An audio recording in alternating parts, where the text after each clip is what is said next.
العلم هو النور الهادي والمفتاح لكل الخير، من يرد الله به خيرا في الدين يفقهه فيدري. نفهم بالعلم القرآن، بالعلم يزيد الإيمان، وبه يمتاز الإنسان، وبفكر عال وبيان.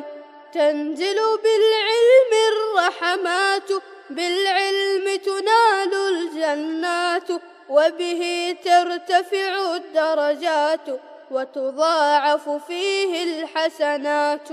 العلماء يخشون الله إذ عرفوا آيات الله فدلائله. معمولی سی عقل بھی استعمال کرے تو اس کا ادراک کر سکتا ہے کہ اللہ رب العزت کا وجود کیا ہے، اور اللہ کے وجود کو تسلیم کیے بغیر انسان کے لیے کوئی چارہ کار نہیں۔ بہرحال مگر چونکہ انسان بھی جو اپنے آپ کو بڑا ذہین و فطین سمجھتا ہے، وہ اس مسئلے اور اس قضیے میں پھنس گیا یا پھنسا دیا گیا۔ کچھ تو کم عقلی کی وجہ سے پھنس گئے، اور کچھ ضرورت سے زیادہ اپنے آپ کو عقل مند سمجھ کر اوور کانفیڈنس میں مبتلا ہو کر پھنس گئے۔ تو اس طرح سے اب ضرورت یہ پیش آئی کہ انسانوں کو سمجھانے کے لیے اس مسئلے سے بحث کی جائے کہ آیا اللہ رب العزت کا وجود ہے یا نہیں۔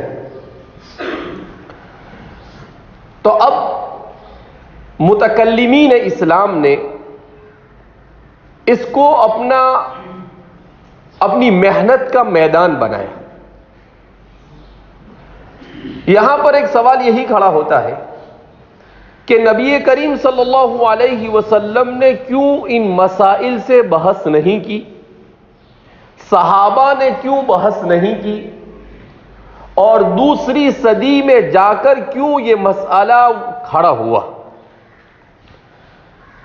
تو یہ کہہ کر ہمارے غیر مقلدین احباب جو ہے وہ یہ کہتے ہیں کہ علم کلام یہ بدعت ہے، اس لیے کہ جس چیز کی ضرورت نبی کریم صلی اللہ علیہ وسلم کو محسوس نہیں ہوئی، اس چیز کی ضرورت ان کو کیوں محسوس ہوئی۔ تو اس مسئلے کو چونکہ علم کلام کو انہوں نے ٹارگیٹ بنایا، لہذا اس بنا پر سب سے پہلے ہم متکلمین اسلام کی خدمات کو خراج تحسین پیش کرتے ہوئے ان کا دفاع کرتے ہیں، اور پھر اس کے بعد اپنے دلائل کی طرف آتے ہیں۔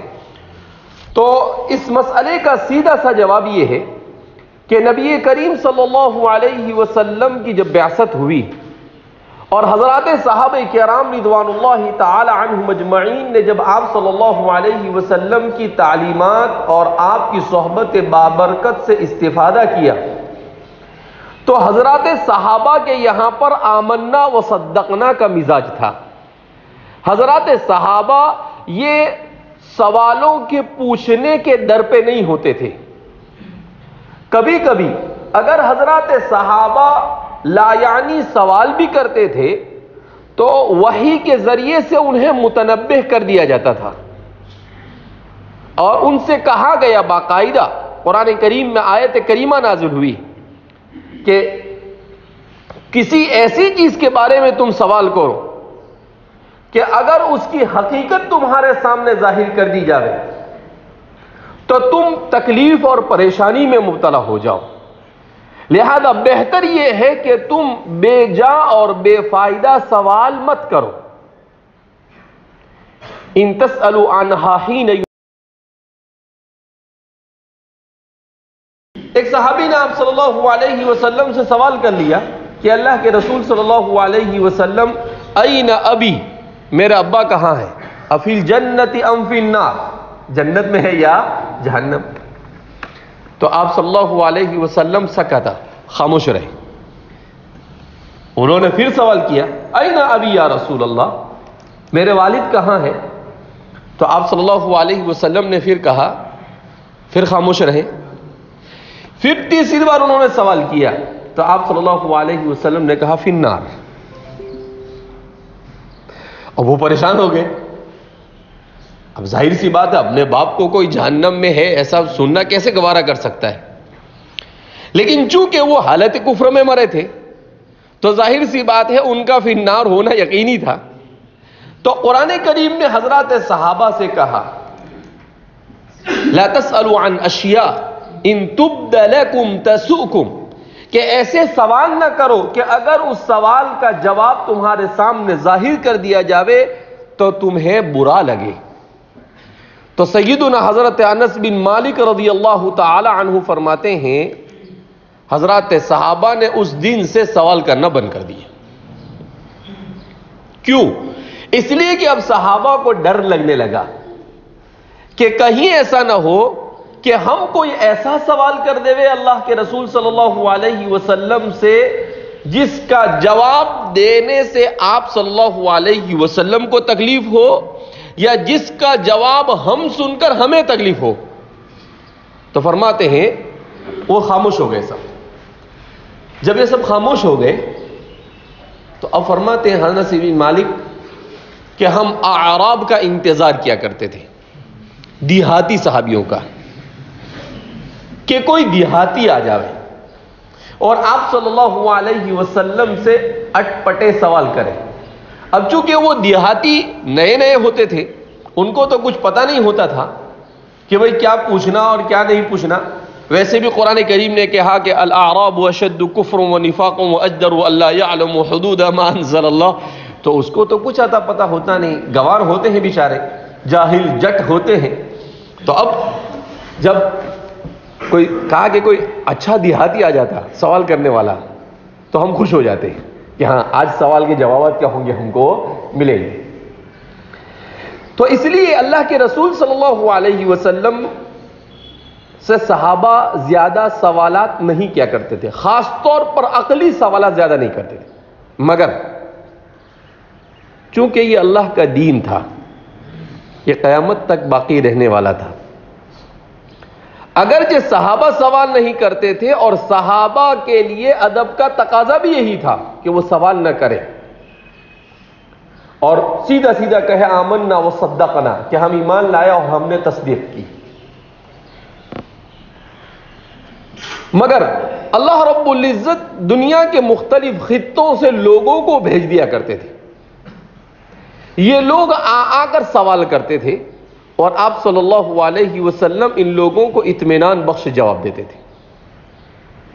اللہ کے بارے میں سوال کرتے تھے. یمن کا وفد آیا جس کا آگے تذکرہ آئے گا، اور اللہ کے رسول صلی اللہ علیہ وسلم نے کہا کہ یہ دنیا کیسے پیدا ہوئی؟ تو آپ صلی اللہ علیہ وسلم نے کہا کان اللہ ولم یکن شیئا، اللہ تھا اور کچھ بھی نہیں تھا. تو وہ فوراً سوال کرتے ہیں این اللہ، پھر آسمان نہیں، زمین نہیں، عرش نہیں، فرش نہیں، کچھ نہیں، تو اللہ کہاں تھا؟ تو حضور نے کہا انہ فی العاما، کہ اللہ عاما میں تھا. تو اتنے کٹھن سوال کرتے تھے، مگر آپ صلی اللہ علیہ وسلم تو چونکہ آپ کا کنیکشن وائرلیس یہ کہاں سے تھا؟ آسمان سے تھا، لہذا آپ صلی اللہ علیہ وسلم پر، آپ کے قلب پر ان چیزوں کا القاء کر دیا جاتا تھا. کبھی وحی کی صورت میں آپ کو بات بتلا دی جاتی تھی تو آپ صلی اللہ علیہ وسلم ان لوگوں کو اطمینان بخش جواب دیتے ہیں. تو ایسا نہیں تھا کہ اس طرح کے سوالات نہیں کیے گئے. آپ صلی اللہ علیہ وسلم سے فلسفیانہ سوالات کیے گئے اور آپ صلی اللہ علیہ وسلم نے اس کے جتنے اطمینان بخش جوابات دیے اس کی نظیر نہیں.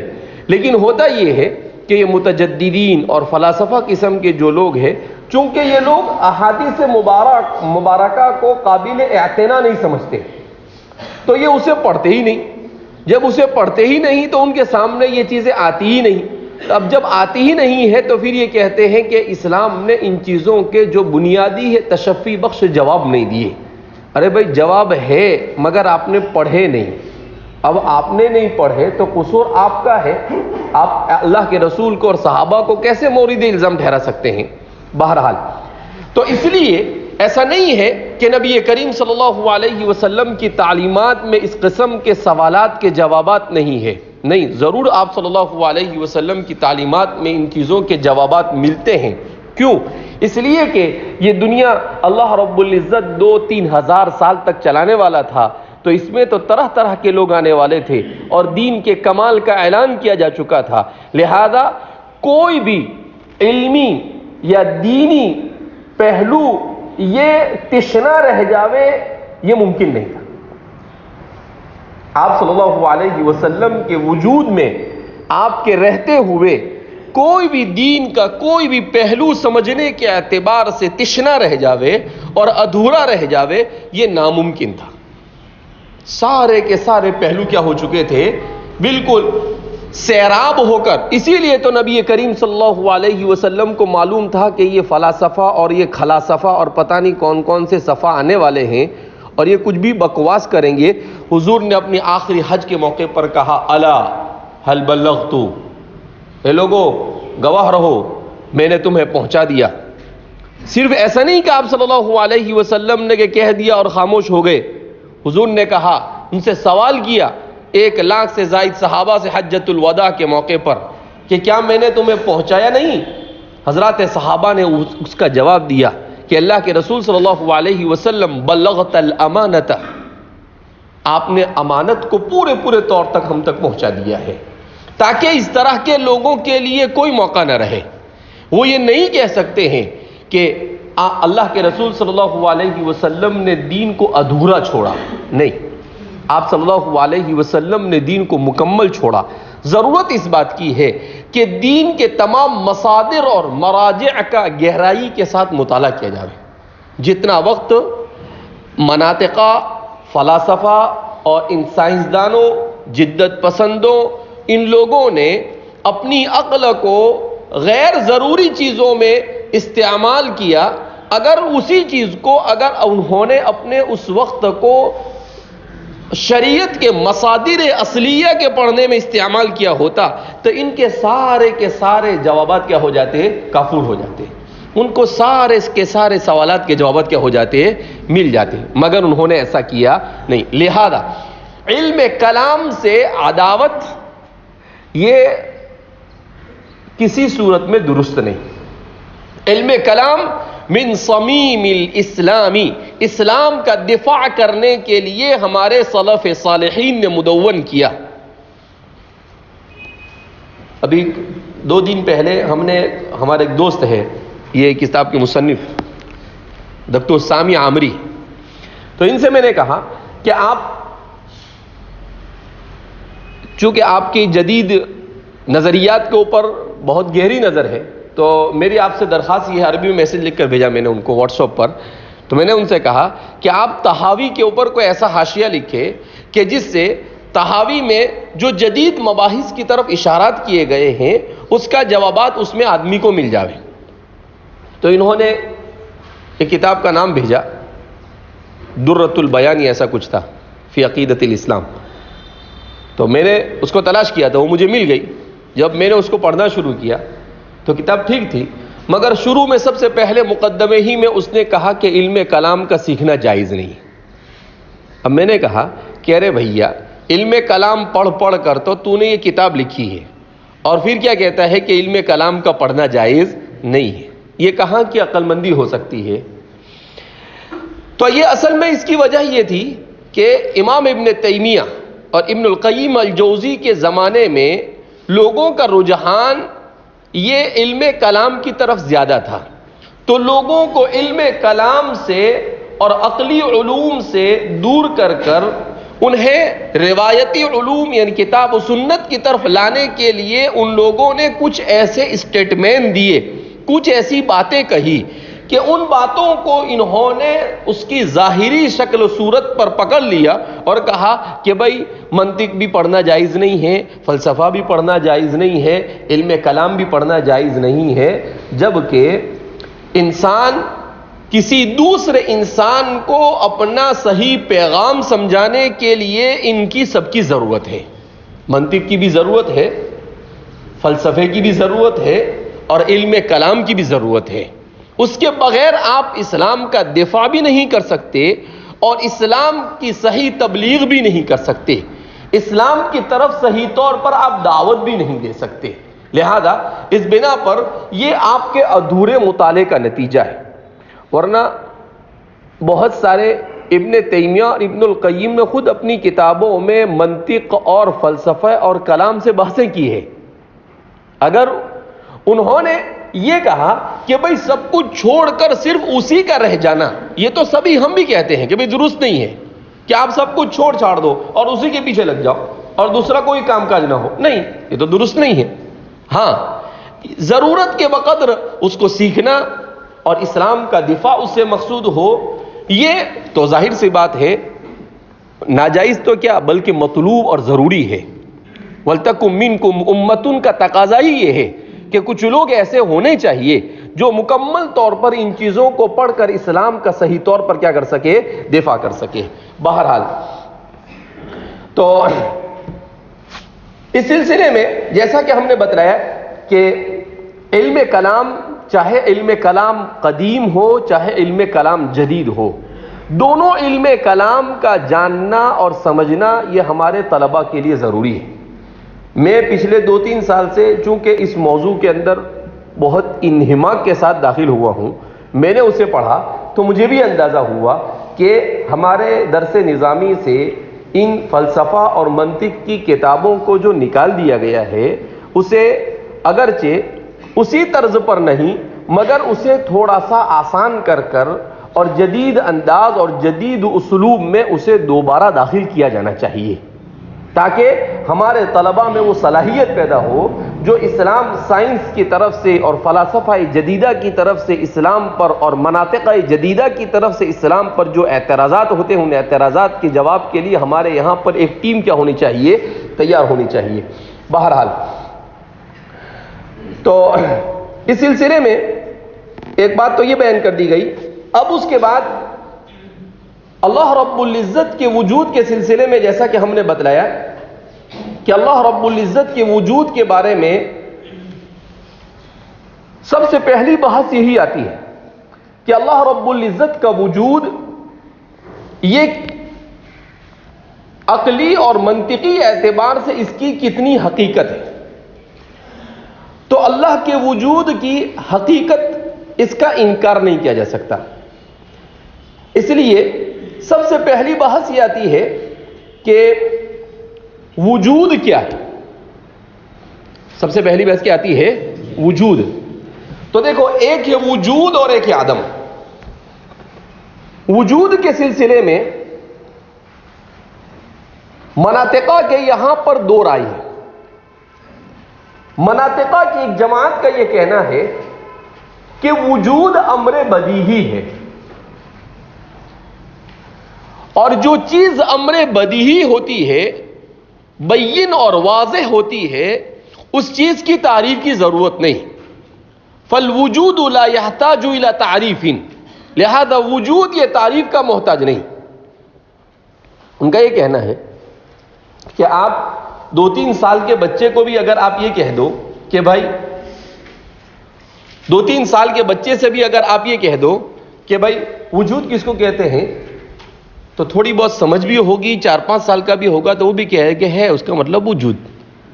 تو ایک اتنا واضح اور بین مسئلہ ہے کہ اس مسئلے کے لیے اور مزید کچھ سوچنے کی ضرورت نہیں۔ تو اس لیے فرماتے ہیں، البتہ دوسرے کچھ لوگ ایسے ہیں ان کا یہ کہنا ہے کہ نہیں، وجود یحتاج الی تعریف، یہ کس کا محتاج ہے؟ تعریف کا محتاج ہے۔ کیوں تعریف کا محتاج ہے؟ کہا اس لیے تعریف کا محتاج ہے کہ وجود یہ نظری ہے، یعنی بدیہی نہیں ہے، بلکہ کیا ہے؟ یہ نظری ہے۔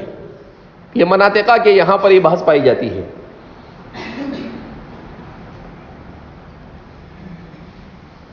امام تفتازانی کی کتاب شرح المقاصد میں پڑھ رہا تھا رات میں، منطق کے اوپر زیادہ نہیں، صرف 4 جلدوں میں ہے، 6 جلدوں میں منطق کے اوپر کتاب لکھی ہے امام تفتازانی نے، علامہ تفتازانی، انہیں متکلم اسلام سے جانا جاتا ہے۔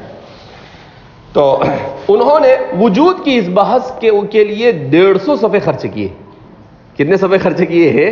150. اور وجود کو سمجھایا ہے کہ وجود کس کو کہتے ہیں، وجود کی کتنی قسمیں ہیں. بہرحال چونکہ اتنی لمبی چوڑی بحث میں نے تو پڑھ لی الحمدللہ، لیکن آپ کے لیے چونکہ منطق نہیں پڑھی ہے تو منطق نہ سمجھنے کی وجہ سے اس کا سمجھنا بہت مشکل معلوم ہوتا ہے، تو میں اس کی صرف بنیادی 1-2 چیزیں صرف ذکر کر دوں گا. تو اس کے سلسلے میں انہوں نے یہ لکھا ہے کہ دیکھو وجود کے سلسلے میں ایک تو یہ بات ہوئی، اور دوسری یہ کہ جن لوگوں نے کہا کہ وجود ہے تو کہا کہ وجود اگر اس کو مانا جاوے تو پھر اس کی تعریف کیا، تو کہا اگر اسے تسلیم کیا جاوے تو پھر وجود کی تعریف یہ ہے کہ الوجود ما یفہم وجودہ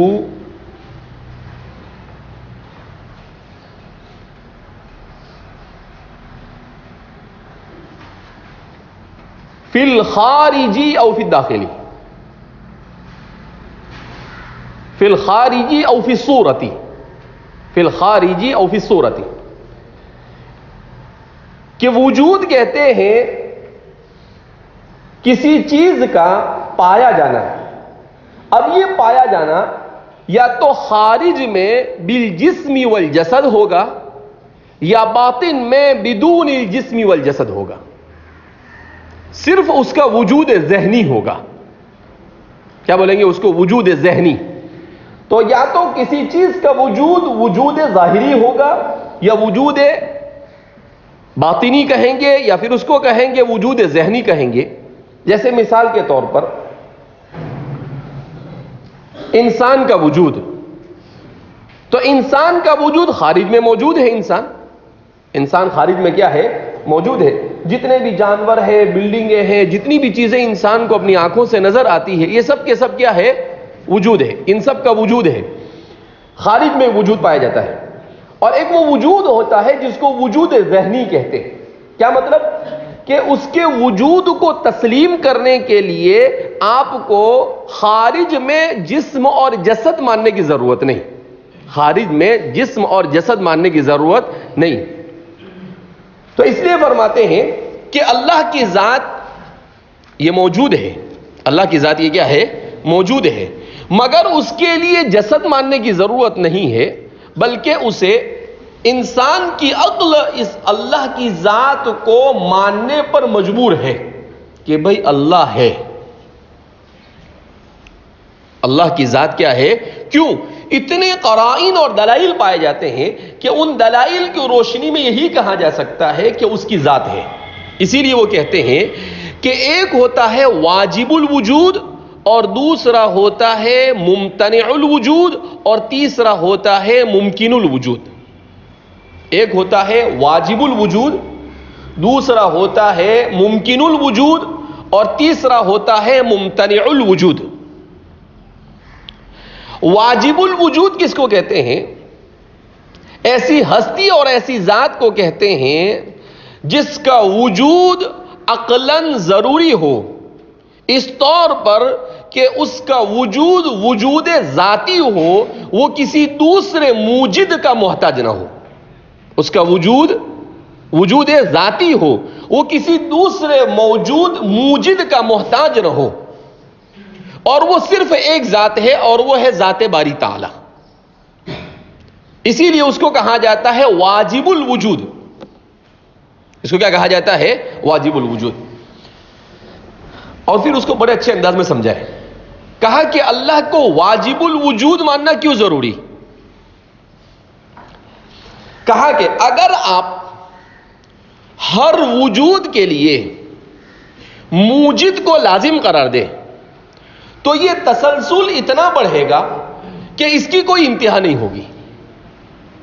یہ تسلسل اتنا آگے بڑھ جائے گا کہ جو بھی موجود ہے اس کے پیچھے آپ کسی موجد کو مانو تو کہاں تک مانیں گے آپ؟ کہا لامتناہی ہو جائے گا، کیونکہ ہر چیز ہر موجود کے پیچھے آپ کو موجد کو ماننا پڑے گا. تو پھر لا محالہ مناطقہ کہتے ہیں عقل نے یہ فیصلہ کیا کہ ممکن الوجود کے لیے تو موجد کا ہونا ضروری ہے، لیکن واجب الوجود کے لیے اس کے لیے موجد کا ہونا ضروری نہیں. کیا مطلب؟ کہ اس تسلسل کو جو لامتناہی ہے اسے روکنے کے لیے کسی ایک ایسے موجد کا ہونا ضروری ہے کہ اس موجد کا کوئی موجد نہ ہو, اس موجود کا کوئی موجد نہ ہو. اگر ہم یہ مانتے ہیں تو ہی یہ لامتناہی سلسلہ رک سکتا ہے, ورنہ یہ سلسلہ لامتناہی رک سکتا نہیں ہے. جب ایک ذات کو مان لیا کہ اس واجب الوجود نے موجود کو وجود دیا, تو اب اس کے بعد دوسرے تمام کے تمام موجود کے لیے موجد کے ماننے میں کوئی خرابی نہیں. دوسرے تمام کے تمام موجود کے لیے موجد کے ماننے میں کوئی خرابی نہیں. لیکن اگر اس واجب الوجود کو نہ مانا جاوے تو دوسرے تمام کے تمام چیزوں کا وجود بھی مشکوک ہو جاتا ہے. اسی لیے وہ لا ادریہ پیدا ہوئے. کیوں؟ اس لیے کہ وہ واجب الوجود کو تسلیم کرنے کے لیے راضی نہیں ہوئے, اور جب واجب الوجود کو تسلیم نہیں کیا تو وہ لامتناہی سلسلہ جاری و ساری رہا. جب وہ جاری و ساری رہا تو پھر اخیر میں کیا کہا کہ دماغ ہینگ ہو گیا ہے.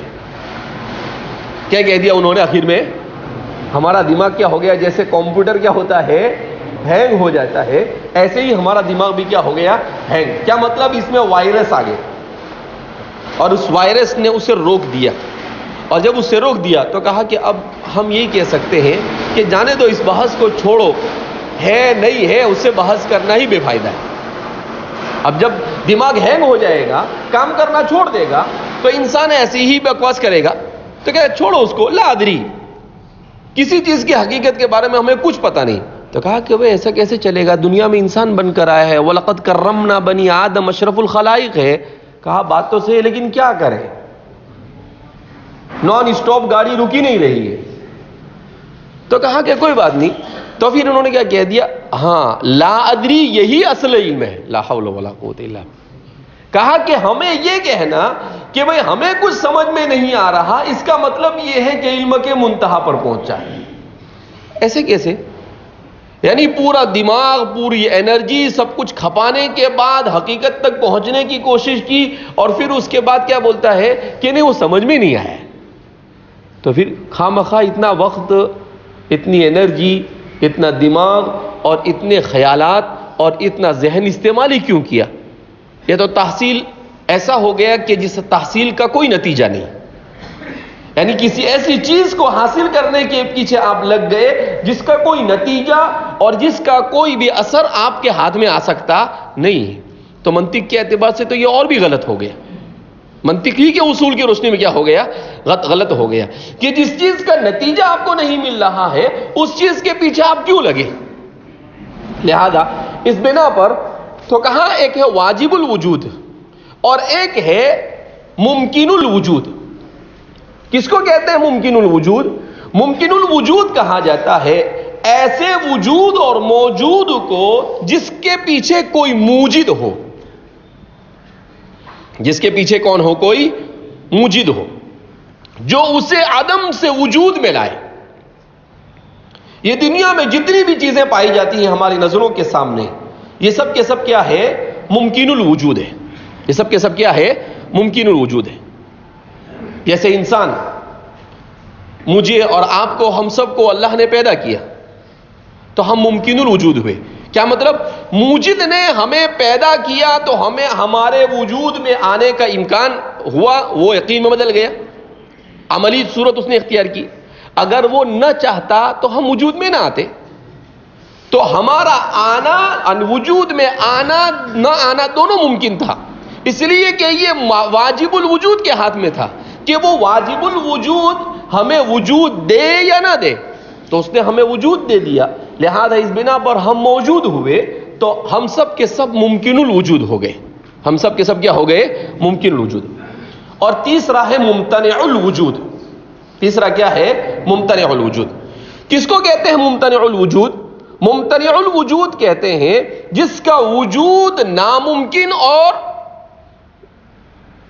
یعنی جس کا وجود ناممکن ہو, ممتنع ہو. یعنی ایسا کہیں گے ممتنع الوجود, کیا مطلب؟ اس چیز کا وجود ہو ہی نہیں سکتا ہے, اور وہ بھی کیا ہے؟ اللہ کے سلسلے میں عدم کو ماننا، اللہ کو نہ ماننا، واجب الوجود کا انکار کرنا، یہ ممتنع الوجود ہے۔ واجب الوجود کا انکار کرنا کیا ہے؟ ممتنع الوجود ہے۔ تو ممکن الوجود کے تو بے شمار افراد ہے، واجب الوجود کا ایک ہی فرد ہے، اور ممتنع الوجود یہ ہے کہ ممتنع الوجود کے مطلب یہ ہے کہ جس کا وجود ممتنع ہو، اس کا مطلب یہ ہے کہ واجب الوجود کو مانا جاوے اور اس واجب الوجود کے لیے کسی موجد کو ممتنع مانا جاوے، اس واجب الوجود کے لیے کسی موجد کو ممتنع مانا جاوے۔ تو کہا کہ اللہ کے لیے کسی اس کو پیدا کرنے والے کو نہ ماننا، کہا یہ بھی ضروری ہے، اس کے بغیر مسئلہ حل ہو سکتا نہیں ہے۔ تو اس طریقے سے اس مسئلے کو ہمارے مناطقہ نے جو علم کلام اور علم منطق اور علم فلسفے کے جامع ہوا کرتے تھے، اس انداز میں سمجھانے کی کیا کی ہے؟ کوشش کی ہے۔ تو اس کو کہتے ہیں واجب الوجود۔ تو اللہ کی ذات کے سلسلے میں یہ بات بیان کی گئی کہ اللہ کی ذات یہ واجب الوجود ہے، اسی لیے وہ عربی کے تعریف میں سب سے پہلا لفظ کیا آیا؟ ذات الواجب الوجود، وہ ذات جو واجب الوجود ہو، وہ ذات جو کیا ہو؟ واجب الوجود ہو، اور وہ صرف اور صرف کس کی ذات ہے؟ اللہ کی ذات ہے۔ تو اس لیے کیا کہتے ہیں کہ اللہ کی ذات کو واجب الوجود ماننا پڑے گا۔ اگر اللہ کی ذات کو واجب الوجود مانتے ہیں تو کام چل سکتا ہے، اگر اللہ کی ذات کو واجب الوجود نہ مانا جاوے تو اس صورت میں کام آگے بڑھ سکتا نہیں ہے۔ بہرحال تو اللہ کی ذات کا وجود یہ کائنات کے وجود کے لیے ضروری ہے، منطق اور عقل کے اعتبار سے، منطق اور عقل کے اعتبار سے۔ جس عقل کے پیچھے یہ لوگ دوڑتے رہتے ہیں، اسی عقل کا تقاضا یہ ہے کہ اللہ کے وجود کو تسلیم کیا جاوے۔ اگر انسان اطمینان قلبی حاصل کرنا چاہتا ہے تو، اور اگر وہ سرگرداں رہنا چاہتا ہے اسی بحث میں اور اپنے سر کو کھپانا چاہتا ہے، اپنے آپ کو ایسا تھکانا چاہتا ہے جس تھکانے کی کوئی انتہا نہیں، تو پھر وہ واجب الوجود کو نہ مانے، جیسا کہ فلاسفہ اور سائنسدانوں کے ساتھ ہوا ہے اور ہو رہا ہے اور ہوتا رہے گا۔ اگر انہوں نے واجب الوجود کو نہ مانا تو اس سے کیا معلوم ہوا کہ منطق نے تو اس بات کو تسلیم کر لیا، یعنی ہمارے متکلمین اسلام نے یہ کارنامہ انجام دیا کہ منطق قدیم کے روح سے جس اللہ کی ذات کے انکار کو یہ ثابت کرتے تھے، اس پوری منطق کو مسلمان بنا دیا۔ متکلمین اسلام نے کیا کیا؟ اس پوری منطق کو کیا بنا دیا؟ مسلمان بنا دیا۔ کہا کہ چل کلمہ پڑھ، اس کو کلمہ پڑھنے پر مجبور کر دیا، یعنی انہی کے اصول کی روشنی میں ایسے اصول وضع کیے کہ اگر کوئی عقلی دلائل کے ذریعے سے اللہ کے انکار کے اوپر اتر آتا ہے تو اس کو یہ کہہ سکتے کہ آجا میدان میں۔ ایسا نہیں کہ ہتھیار ڈال دیے کہ نہیں میرے کو سمجھ میں نہیں آتا ہے۔ کہا کیوں سمجھ میں نہیں آتا؟ کہا بس علم کلام جائز نہیں، کیونکہ وہ سمجھ میں ہم منطق جائز نہیں ہے، فلسفہ جائز نہیں ہے، تو ظاہر سی بات ہے کہ اس کو ناجائز کہیں گے تو آپ کو لامحالہ یہی ماننا پڑے گا۔ لہذا ہمارے یہاں پر سب سے اہم ترین کارنامہ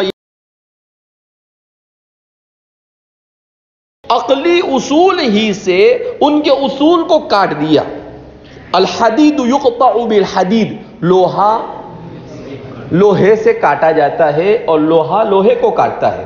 اب ان کو قرآن اور حدیث کی دلیل دیتے تو ان کو سمجھ میں نہیں آتا، کیونکہ وہ تو ماننا ہی نہیں ہے نا ان کو تو اسی لیے حضرت مولانا قاسم صاحب نانوتوی نور اللہ مرقدہ، ان کا سب سے بڑا کمال یہ تھا کہ یہ ہندوؤں کے ساتھ اور عیسائیوں کے ساتھ اور مستشرقین لوگوں کے ساتھ جب آپ کی بحث ہوتی تھی تو آپ اس بحث میں کہیں قرآن اور حدیث کو استعمال نہیں کرتے تھے، صرف عقلی دلائل ہی کی روشنی میں ان کے ساتھ مناظرہ کرتے تھے اور ان کو بھاگنے پر کیا کر دیتے تھے؟ مجبور کر دیتے تھے، وہ بھاگ جاتے تھے، آخر میں تسلیم نہیں کرتے تھے۔ میلے خدا شناسی وغیرہ میں جو اس زمانے میں ہندو مذاہب کو کھڑا کیا تھا، آریہ وغیرہ سماج کو جو کھڑا کیا تھا، اور انہوں نے مسلمانوں کے خلاف مناظرے کی دعوت دی. ہر میدان میں میلے خدا شناسی وغیرہ میں حضرت نے ان کو ایسے جوابات دیے کہ ان جوابات کے ان کے پاس کوئی جواب نہیں تھے، اور انہیں بھاگنے پر کیا ہونا پڑا، راہ فرار اختیار کر. کیا کرتے اب آئندہ سال اور بحث کریں گے بقیہ، کیا بول رہے تھے آخر میں، بقیہ بحث کیا کریں گے، آئندہ کریں گے. آئندہ کون جیتا اور کون مرتا، جتنی مرتبہ بھی ان سے بحث ہوئی تو وہ اس کا جواب نہیں دے سکے. تو اس لیے فرماتے ہیں کہ ہمارے جدید کو صحیح بنیاد فراہم کرنے والے حضرت مولانا قاسم صاحب نانوتوی، اور پھر اس کی شرح کرنے والے حکیم الامت مجدد ملت حضرت تھانوی رحمۃ اللہ علیہ.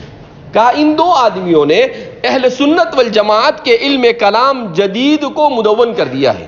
اب اسی کو پڑھنے پڑھانے کی ضرورت ہے، اس سے آگے پیچھے اور مزید کچھ کرنے کی ضرورت نہیں ہے.